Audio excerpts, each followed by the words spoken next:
First contact. The sleek, silver craft sliced through the inky blackness of space, its hull gleaming under the distant pinpricks of starlight. Inside, Zorax, lead scout of the Galactic Confederation, peered intently at the holographic displays surrounding their command chair.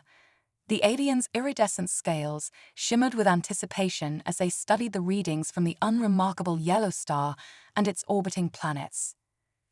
"Captain," chirped Vex, the ship's AI, "I'm detecting unusual energy signatures from the third planet. They appear to be artificial in origin." Zorax's antenna twitched with interest. "Artificial? Are you certain, Vex?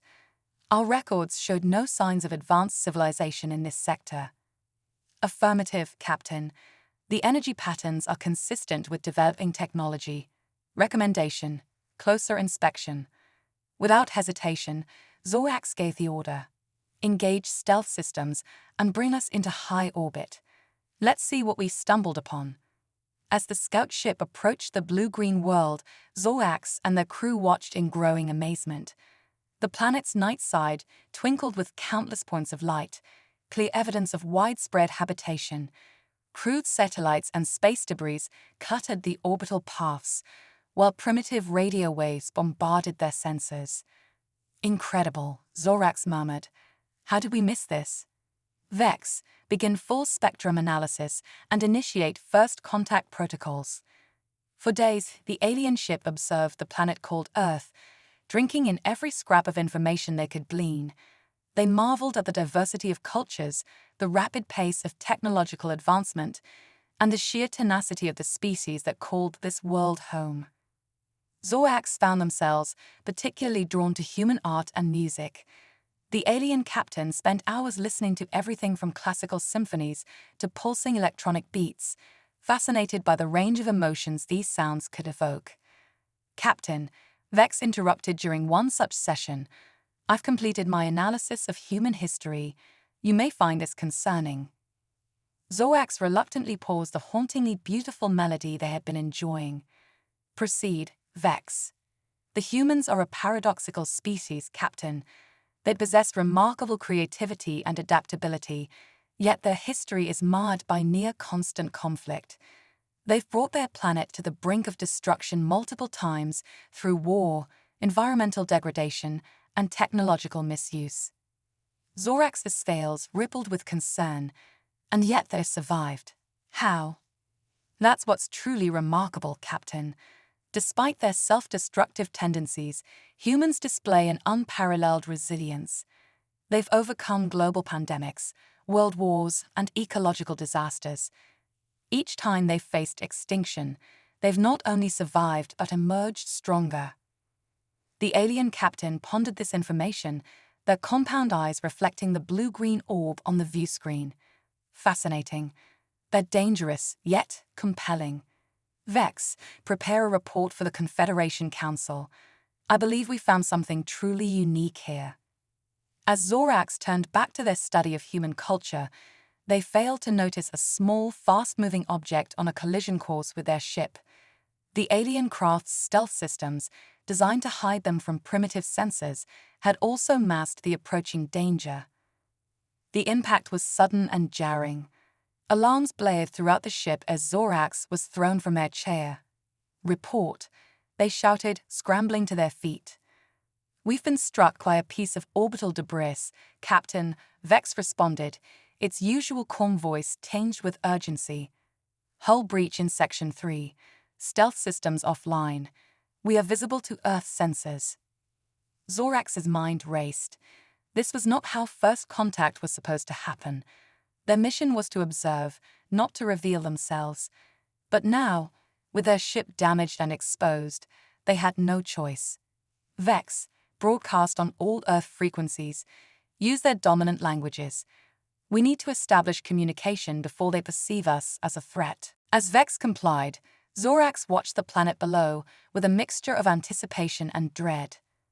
How would these humans react to the sudden appearance of an alien ship in their skies? Would their violent history lead them to attack first and ask questions later? Or would their curiosity and resilience shine through? On Earth, chaos erupted as news of the alien ship spread like wildfire. Governments scrambled to respond, militaries went on high alert, and civilians alternated between panic and excitement. Social media exploded with speculation, memes, and hastily shared videos of the strange craft now visible in the daytime sky. In a nondescript government building in Washington, D.C., Dr. Samantha Chen, Earth's leading xenolinguist, found herself suddenly thrust into the most important role of her career. As she listened to the alien broadcast, her heart raced with a mixture of professional excitement and very human fear. "This is incredible," she breathed, furiously taking notes. "Their grasp of our languages is remarkable. They're not just communicating, they're apologizing for startling us." General Harrison, a gruff career military man, leaned over her shoulder. "Can they be trusted, Dr. Chen? This could be a prelude to invasion." Samantha shook her head. "I don't think so, General. Their language, their tone, it all indicates genuine regret and a desire for peaceful contact. They're asking for assistance, actually. It seems their ship was damaged by a collision with our space junk." The General's eyebrows shot up. "You're telling me we accidentally hit an alien spaceship with our garbage?" Despite the tension of the moment, Samantha couldn't help but chuckle. "That's one way of putting it, yes." As world leaders debated their response, Samantha found herself drafted into a hastily assembled first contact team. Within hours, she was on a military transport plane, heading towards the coordinates where the alien ship had chosen to land. Meanwhile, aboard the damaged scout ship, Zorax prepared their crew for humanity's approach. "Remember," they instructed, "we are guests here. Our actions will shape the future relationship between our species. Be respectful, be curious, but above all, be careful. We don't fully understand these humans yet." As the ship touched down in a remote desert location, Zorax felt a flutter of nervous excitement in their thorax. They had studied countless alien species in their long career, but something about these humans felt different. There was an energy, a vitality to them that both thrilled and terrified the seasoned scout. The ship's main hatch opened with a hiss, revealing the harsh Earth sunlight and a landscape utterly alien to Zorax's eyes. A small group of humans approached, their faces obscured by protective gear. At their head walked a petite figure who, despite the bulky suit, moved with confidence and purpose. Zorax stepped forward, their iridescent scales glittering in the sunlight. They raised their upper limbs in what they hoped would be perceived as a peaceful gesture. "Greetings, people of Earth," Zorax said, their translator converting their clicks and whistles into crisp English. "We come in peace and with sincere apologies for our abrupt appearance." The lead human removed their helmet, revealing a face that Zorax found surprisingly expressive. The human's eyes widened in what the alien recognized as wonder, and a smile spread across their face. "Welcome to Earth," Samantha Chen replied, her voice steady despite her racing heart. "We're honored to meet you. I'm Dr. Samantha Chen, and on behalf of humanity, I'd like to say, we're sorry about hitting your ship with our trash." Zorax's mandibles clicked in what Samantha would later learn was their species' equivalent of laughter. In that moment, despite the vast differences between them, a connection was formed. It was the beginning of a relationship that would change both their worlds forever. As the first official meeting between humans and aliens continued, neither species could have predicted the incredible journey that lay ahead. The universe, it seemed, had just become a much more interesting place. The human factor. The gleaming spires of New Geneva stretched towards the sky, a testament to human ingenuity and the technological leap brought about by first contact. Dr. Samantha Chen stood at the window of her office in the United Earth Embassy, watching as human and alien vehicles zipped through the air in organized chaos. "Dr. Chen," her AI assistant chimed, "the Galactic Confederation delegation has arrived." Samantha smoothed her jacket, taking a deep breath. "Thank you, AI. Let's make history." As she entered the conference room, Samantha was struck anew by the diversity of the alien representatives. Zorax, now the Confederation's ambassador to Earth, stood out with their iridescent scales. Beside them were beings of all shapes and sizes, some humanoid, others defying easy description. "Welcome, friends," Samantha began, her universal translator ensuring perfect communication. "Today, we discuss humanity's application to join the Galactic Confederation." Murmurs rippled through the assembled aliens. Zorax stepped forward, their compound eyes gleaming. "Esteemed colleagues, in the 5 years since first contact, humans have proven themselves to be unique among spacefaring races." A holographic display flickered to life, showing scenes from Earth's recent history. "Their adaptability is unparalleled," Zorax continued. "They've integrated our technology at an unprecedented rate, solving problems that have puzzled our best minds for centuries." The images shifted, displaying human art, music, and culture. Moreover, their creativity, it's intoxicating. Their entertainment has become the most sought-after commodity in the galaxy. Their philosophy challenges our oldest beliefs. Grows, a gelatinous being from the outer rim, burbled in agitation. "But they're so young, barely out of their own solar system, and their history, so much conflict, so much destruction." Samantha felt a flutter of anxiety, but kept her face neutral. This was the moment she'd prepared for. "Respected members of the Confederation," she began, her voice steady. "We don't deny our troubled past, but it's that very history that makes us unique. We've faced extinction dozens of times, by our own hand and by chance. Each time, we've emerged stronger, more united." She gestured to the display, which now showed Earth's rapid recovery from the climate crisis of the 2030s. "We don't just survive, we thrive in adversity. Where other species see insurmountable problems, we see challenges to overcome." The room fell silent as Samantha continued, passion evident in every word. "But more than that, we bring something the Confederation needs: a fresh perspective.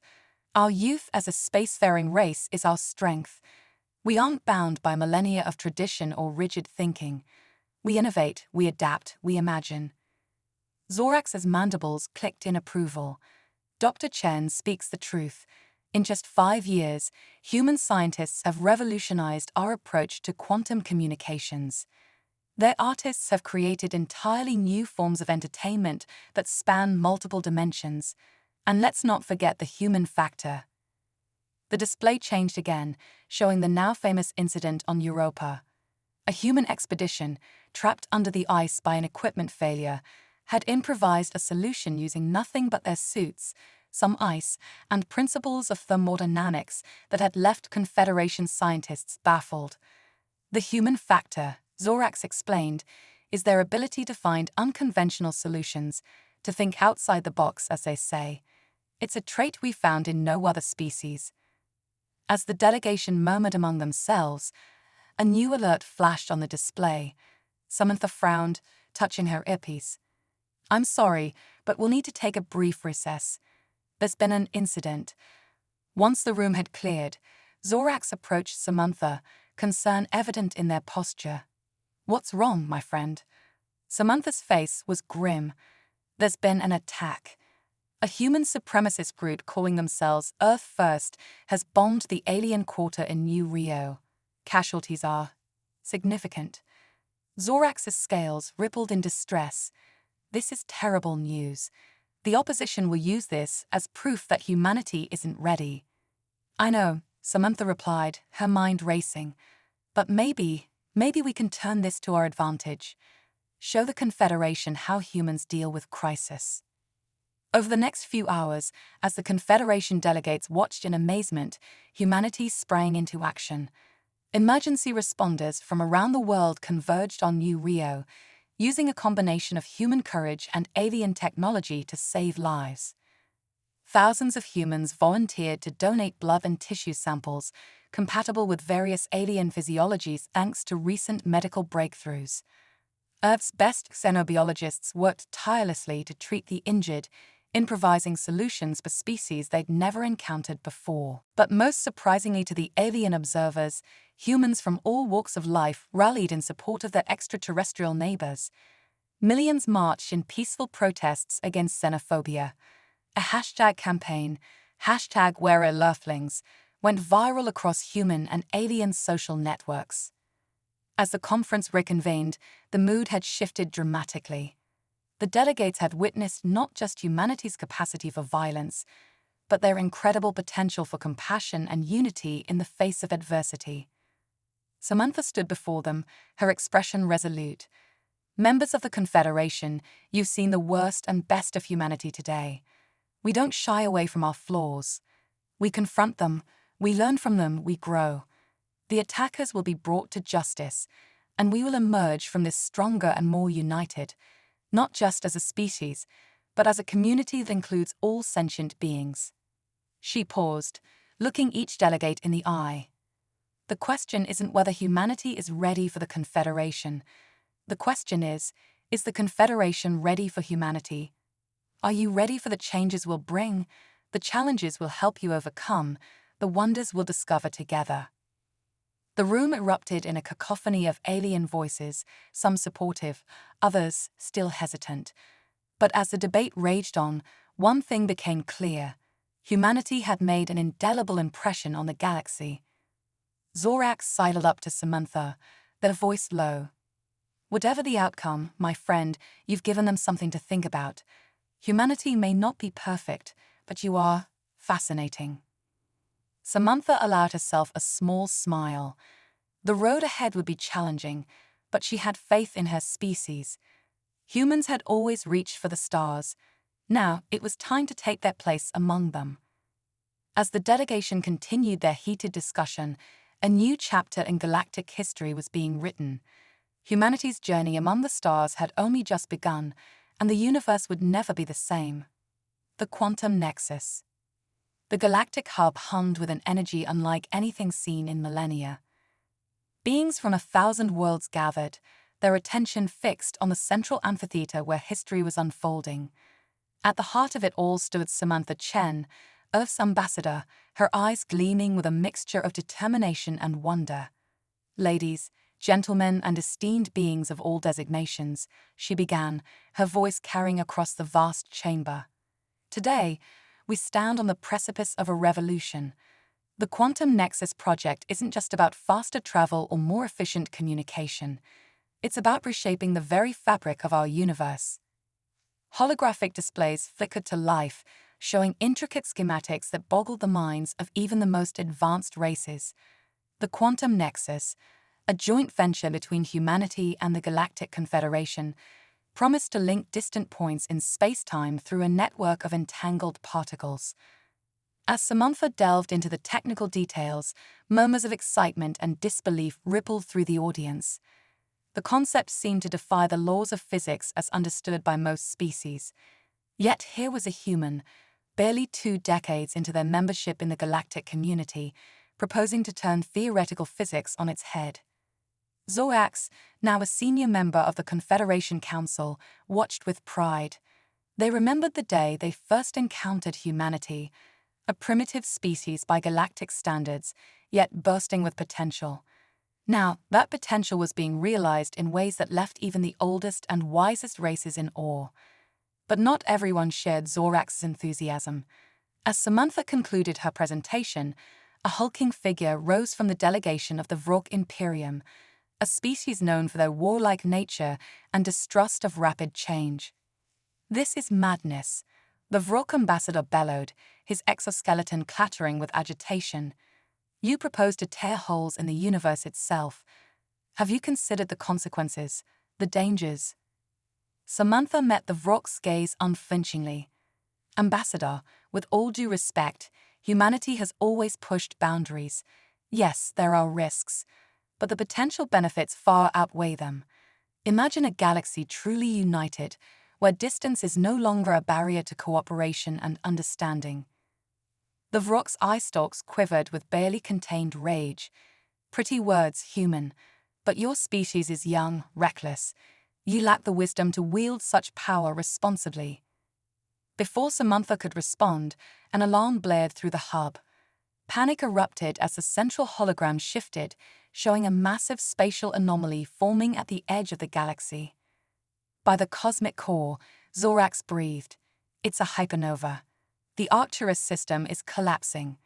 Samantha's mind raced. Arcturus, home to billions of sentient beings, lay directly in the path of the impending catastrophe. Even with the Confederation's most advanced ships, evacuation would be impossible. Billions would die. Unless the quantum nexus, Samantha said, her voice cutting through the chaos.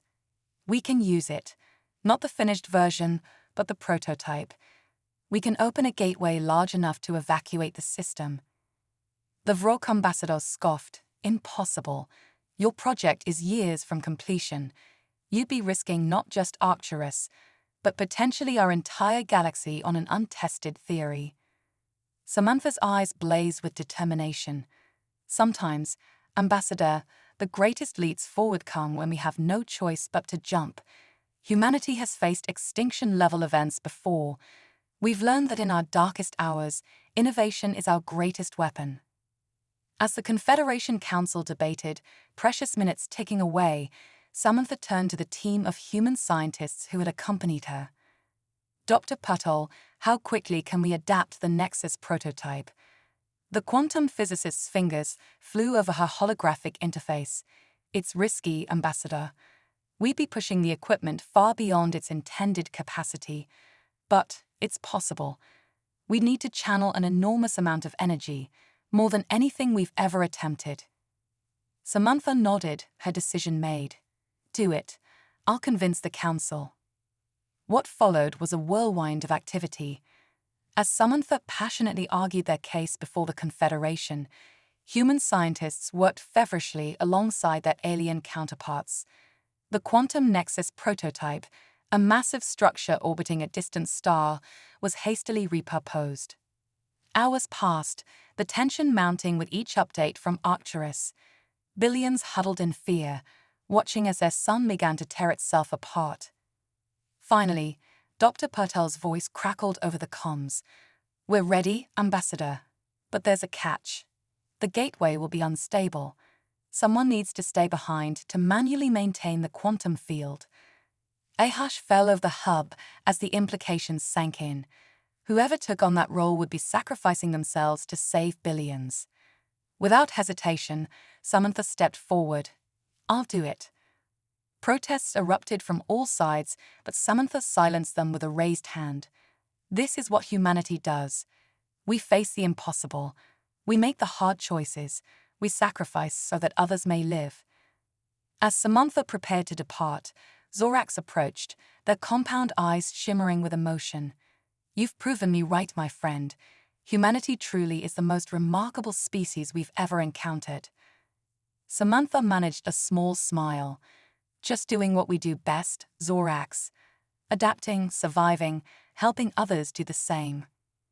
The next few hours were a blur of activity.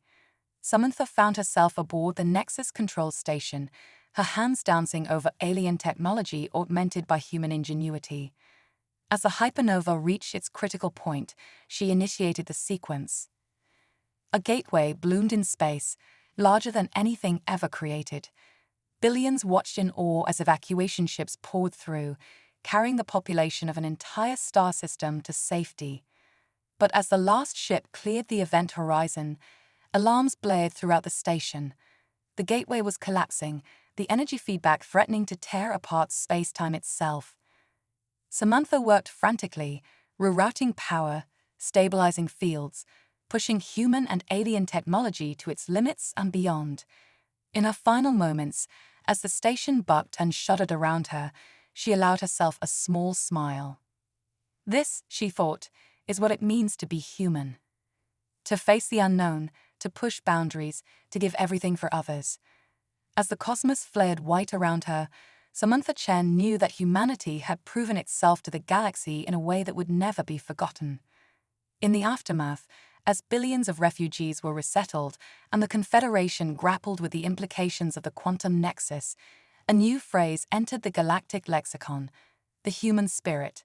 It came to represent courage, innovation, and self-sacrifice in the face of impossible odds. And somewhere, in the vast expanse of the universe, the essence of Samantha Chen lived on, a testament to the indomitable will of humanity, forever reaching for the stars. The singularity cipher. The quantum fog swirled around Dr. Elias Rees as he stood before the assembled Galactic Council, his neural interface humming with anticipation. The chamber, carved from a hollowed-out asteroid at the heart of the Andromeda Galaxy, buzzed with an electric tension. Esteemed members of the Intergalactic Alliance, Elias began, his voice steady despite the weight of the moment. Today, we stand at the threshold of the greatest discovery since humanity's integration into the cosmic community. Holographic displays flickered to life, showcasing intricate patterns that seem to shift and pulse with a life of their own. What you're seeing is the singularity cipher, a code embedded in the very fabric of space-time itself. Murmurs rippled through the alien delegates. Zorax, now ancient even by their species standards, leaned forward, their compound eyes gleaming with curiosity. Dr. Rees, a crystalline being chimed, its facets refracting the chamber's light. Are you suggesting that the universe is a construct? Elias smiled, his augmented eyes glowing softly. In a manner of speaking, yes. Our research indicates that reality as we know it may be a vast simulation, or perhaps more accurately, a cosmic algorithm of unfathomable complexity. The chamber erupted in a cacophony of alien voices, some excited, others outraged. Elias raised his hand, calling for silence. I understand your concerns. This discovery challenges the very foundations of our existence, but it also presents an unprecedented opportunity. If we can decipher this code, we could potentially rewrite the laws of physics themselves. A massive, gelatinous being quivered with what might have been laughter. Typical human audacity. You propose to hack the universe itself. Precisely, Elias replied, unfazed. Humanity has always pushed boundaries, questioned the status quo. It's what led us to the stars, to the quantum nexus, and now to this. As Elias delved deeper into the technical aspects of the singularity cipher, outlining the potential applications and risks, a shadow fell across the chamber entrance. Heads turned as a figure stepped into the light, a being unlike any the Alliance had encountered before. It stood nearly 3 meters tall, its body a swirling vortex of dark energy contained within a vaguely humanoid form. When it spoke, its voice resonated on frequencies that set teeth on edge and caused neural interfaces to crackle with static. We are the Axiom, it intoned. We have watched your civilizations grow, waiting for the moment you would discover the truth of your existence.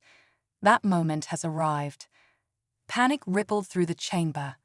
Security drones swarmed, weapons primed, but the Axiom seemed utterly unconcerned.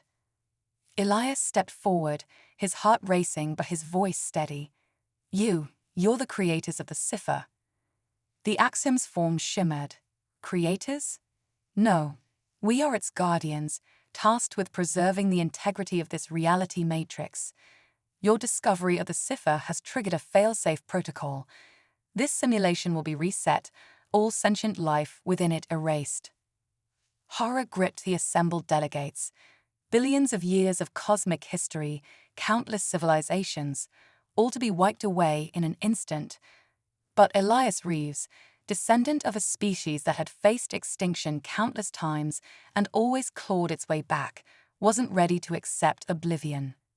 Wait, he called out. You say this is a failsafe, triggered by our discovery. But what if that discovery was part of the simulation's intended progression? What if we're meant to take the next step in cosmic evolution? The Axiom paused, its swerving form seeming to consider Elias's words. Explain. Elias's mind raced, drawing on generations of human ingenuity and the collective knowledge of 100 alien races. The cipher, it's not just a code, is it? It's a test. A challenge to see if the inhabitants of this reality are ready to become co-creators. He gestured to the assembled delegates. Look at us. 100 races working together, pushing the boundaries of science and philosophy. We've unlocked the secrets of quantum entanglement, mastered faster-than-light travel, and now we stand on the brink of understanding the very nature of our reality. The axiom's form pulsed, its voice taking on a new tone. Curiosity, perhaps? You believe you are worthy of such power. Elias shook his head. Worthy? I don't know. But we're ready to try. To learn. To grow. Isn't that the point of all this? He swept his arm wide, encompassing the chamber, the stars beyond, the entire cosmos. To evolve, to transcend our limitations. A tense silence fell over the chamber as the axiom considered Elias's words. Moments stretched into eternity, the fate of all reality hanging in the balance. Finally, the axiom spoke. Your argument has merit. We will allow this simulation to continue on one condition. You, Elias Reeves, will undergo the trial of transcendence. If you succeed, your civilizations may continue their exploration of the cipher. If you fail, reset is inevitable. Before Elias could respond, tendrils of dark energy engulfed him. The last thing he heard was the panicked cries of the delegates as his consciousness was torn from his body and hurled into the depths of the cosmic algorithm. What followed was beyond description, a journey through layers of reality, each more mind-bending than the last. Elias grappled with concepts that defied comprehension, his very sense of self-dissolving and reforming countless times. Through it all, one thing kept him anchored, the irrepressible human spirit that had driven his species from Earth's cradle to the stars and beyond. The will to survive, to understand, to transcend. An eternity passed in the blink of an eye. Elias found himself back in the chamber, gasping for breath, his neural interface overloaded with information that threatened to shatter his sanity. The axiom loomed over him, its form somehow both more and less substantial than before. You have passed the trial, Elias Reeves. The simulation will continue. Use the cipher wisely. You now hold the power to reshape reality itself. As the axiom faded from existence, Elias turned to face the stunned delegates. His eyes blazed with newfound knowledge, his very being humming with cosmic energy. My friends, he said, his voice resonating with power that made the fabric of space-time ripple, our real work begins now. We have been given the keys to creation itself. The question is, what kind of universe shall we build? As news of the Singularity cipher and humanity's pivotal role in preserving reality spread across the cosmos, a new age dawned. The boundaries between science, philosophy, and spirituality blurred. Species that had once warred now worked together to unravel the mysteries of existence itself. And at the heart of it all stood humanity, young, brash, eternally curious. They had faced the ultimate test and emerged transformed, ready to help guide the cosmos into a new era of infinite possibilities. The universe would never be the same, and that was exactly as it should be. The Omega Paradox. The celestial nexus, a colossal structure suspended between dimensions, pulsed with energy as representatives from every corner of the known universe gathered. At its center stood Dr. Arya Singh, her holographic form shimmering with data streams that connected her to the very fabric of reality itself. Fellow sentients, she began, her voice resonating across multiple planes of existence simultaneously, we face a crisis unlike any in the history of our universe, or any universe. The assembled beings, some physical, others pure energy, and some defying classification entirely, fell silent. Even the axiom, now allies and mentors to the younger races, seemed unsettled. Arya's eyes, swirling galaxies unto themselves, swept across the gathering. The Singularity cipher has revealed a terrifying truth. Our universe and countless others are collapsing. The multiverse itself is unraveling. Gasps and murmurs rippled through the assembly. A being of pure thought pulsed with alarm. How is this possible? We've mastered reality manipulation, reversed entropy, even created pocket universes. Arya nodded grimly. Yes, and therein lies the problem. Our actions, our very existence as ascended beings, have created an Omega Paradox. The more we manipulate reality, the more unstable it becomes. We are victims of our own transcendence. She gestured, and a mind-bending visualization materialized. It showed universes colliding, timelines fracturing, and the very laws of physics breaking down. The axiom warned us this might happen, Arya continued. The singularity cipher wasn't just a key to unlock the secrets of reality. It was a safeguard, meant to be discovered only when a civilization was mature enough to wield its power responsibly. An elder of the Zorak species, descended from the very ones who had first contacted humanity, spoke up. "Are you saying we failed the test, Dr. Singh? That our races weren't ready after all?" Arya's form flickered with emotion. "No, Elder, we haven't failed. Not yet, but we're at a crossroads. Our next decision will determine not just our fate, but the fate of all possible realities." She took a deep breath, steeling herself for what came next. "We have a solution, but it requires a sacrifice greater than any we've ever contemplated." The celestial nexus hummed with tension as Arya outlined the plan. To save the multiverse, they would need to create a cosmic reset button, a device capable of rewinding time and reality itself to a point before the discovery of the singularity cipher. "But there's a catch," Arya explained, her voice heavy. "Someone must remain outside the reset to ensure it happens and to carry the warning to the next iteration of our civilizations. That being will exist in a state of quantum superposition, both part of the new timeline and separate from it. They will bear the burden of all our accumulated knowledge, forever apart from the new reality they help shape." Silence fell over the nexus as the implications sank in. Eons of progress, countless lives and civilizations, all would be undone. And one being would bear the unimaginable burden of remembering it all. Before anyone else could speak, a familiar voice rang out. "I'll do it."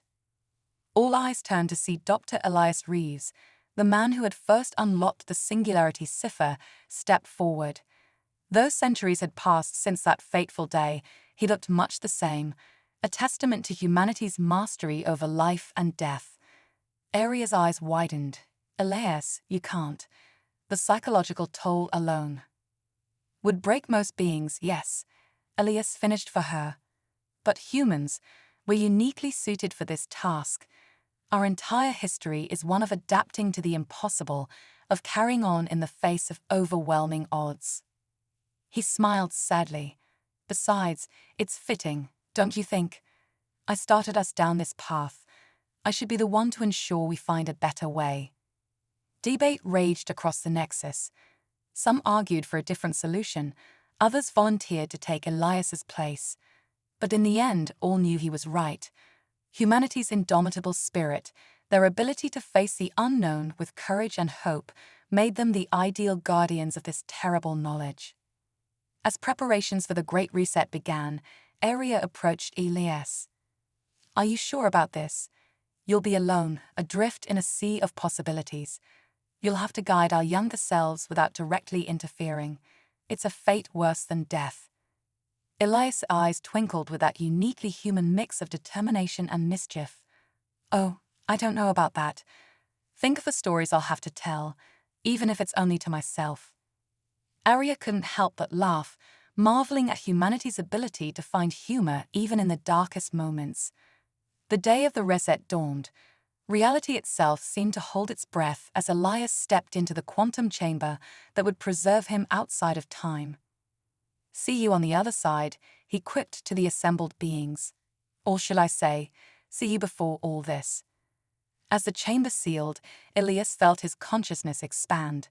He became aware of every possible timeline, every potential future. He saw worlds where humanity never left Earth, others where they conquered galaxies. He witnessed the rise and fall of civilizations beyond counting. And through it all, a singular purpose burned within him: guide, protect, ensure a better future. The reset surged through reality. Universes reckoned themselves. Timelines straightened. And in the depths of space, on a blue-green planet circling an unremarkable yellow star, a species of curious primates looked up at the night sky and dreamed of touching the stars. Unseen, unheard, but ever-present, Elias watched over them. He whispered in the dreams of scientists, nudged explorers in the right direction, and waited for the day when humanity would once again reach for the cosmos. This time, he vowed, they would get it right. This time, the story of humanity among the stars would be one of wisdom tempered by wonder, of power balanced by responsibility. As the first human spacecraft broke free of Earth's atmosphere, Elias smiled. The greatest adventure in human history was about to begin, again. And he would be there, a silent guardian, ensuring that this time, the ending would be different. For in the heart of every human burned a spark of something truly unique in the cosmos, the power to learn to grow, and to face even the unmaking of reality itself with courage and hope. The universe awaited, fresh and new, and humanity, guided by an unseen hand, was ready to take its first steps into a brighter future.